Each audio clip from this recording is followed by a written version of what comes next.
In today's society, many people believe that it is a good idea to live with your partner before marriage. Reason being, you can understand what type of person you will be around and what type of person you will be laying with that night. You will understand how they act when they're in the comfort of a home, and they can understand how you will act when you're in the comfort of your own home. People act different when they're in public versus when they're at home.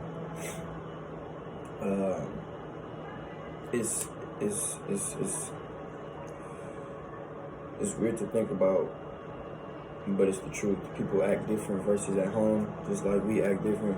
We act different at school versus home. We act different around our friends versus our parents or teachers or people who we need to change our attitudes towards. And with that, there's pros and there's cons of living with your significant other before marriage.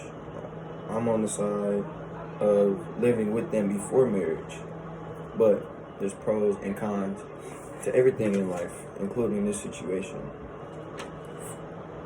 So for the pros, living together increases the child's happiness. For a child in a relationship is really key to keep that child happy and keep them away from all of the adult things that go on, stress, like stuff like that. You want to keep them away from that.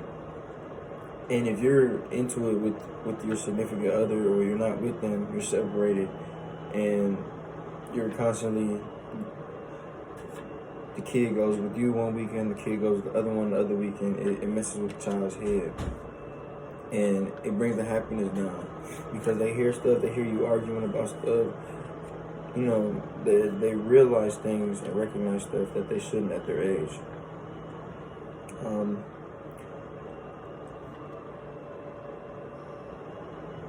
So that's why living with your significant other when it comes to children is important, because when you live with them, they're around, they're in a home, they feel safe. Mom and dad are both at home, and you know, it creates some type of structure and it makes them feel good about themselves. Number two, it's harder to walk out on a significant other. If you live with your significant other before marriage, it's harder to walk out on them.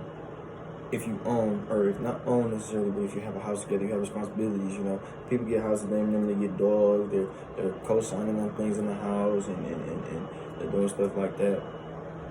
So it's harder to walk out if you have those responsibilities as a man or a woman. You can understand them as a person too as well. Number three, you can understand them as a person. You understand what type of person they are. Again, like I said in my intro, you understand what type of person they are. You know, you waking up with them next to you, you're going to sleep with them next to you, you're doing everything with them. You're understanding what type of person they are. Number four, you're simulating a marriage at the same time. You're simulating a marriage already, and you're committing some type of commitment before the actual ring and the papers come into play. And you're sharing a financial burden. Most people, they struggle because they don't have, you know, I don't know what I'm gonna do about my bills with the group. But if you have a boyfriend or girlfriend that's here with you, you know, they're willing to help you, it helps you feel good about yourself. You have less weight on your shoulders when it comes down to bills, unless you do it smart and you spend your money wisely. Now that's all of the pros. That's all of the pros that I think are a good thing. You know, that's all the pros to me. But now we're gonna move on to the cons.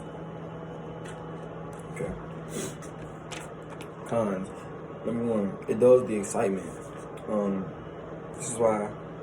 This is what people that go against living before marriage say. It says it dulls the excitement. You know, when you're with somebody, you look forward to having and owning a house with them or living with them and doing stuff like that. But people say that when you live with them before, it dulls the excitement.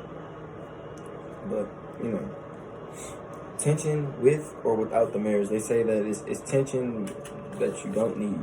I mean, I can see that a little bit, but it's tension that you don't need, you know. Again, if you're smart with your bills, there's really nothing to complain about when it comes down to money, because that's one of the main struggles that people have to worry about and that people complain about. So it's really not, you know, it just creates tension, I guess, and I can see that. Early stress about bills can destroy a relationship off bat. It can really mess your relationship up. So I see that too. But again, if you're smart, like what I said, if you're smart, in my opinion, if you're smart about it and you go about it and spend your money wisely, not on stupid stuff, like you invest into a savings account, you know, you save your money, you know, and you'll be okay. And you might not always be used to having a person around you 24/7. You might not want to have a person around you 24/7. You might not want to wake up with somebody next to you or come home to somebody. You might, like, you know, with me, I like coming home to my room and I don't got nobody here, like, because I'm the only boy. You know, my sisters, I got 5 sisters, and I know sometimes they hate that they have to share a room and this and that, but I'm the only boy and I like it. I come home to my own room, I can shut my door and it blocks me out from people. But if you're living with somebody, if you really can't block them out, and if you try to block them out, an argument might occur because they might be like, well, whoopie whoop, and then, you know, then that's when name calling gets involved, and they might start calling you bipolar, you know, et cetera, et cetera.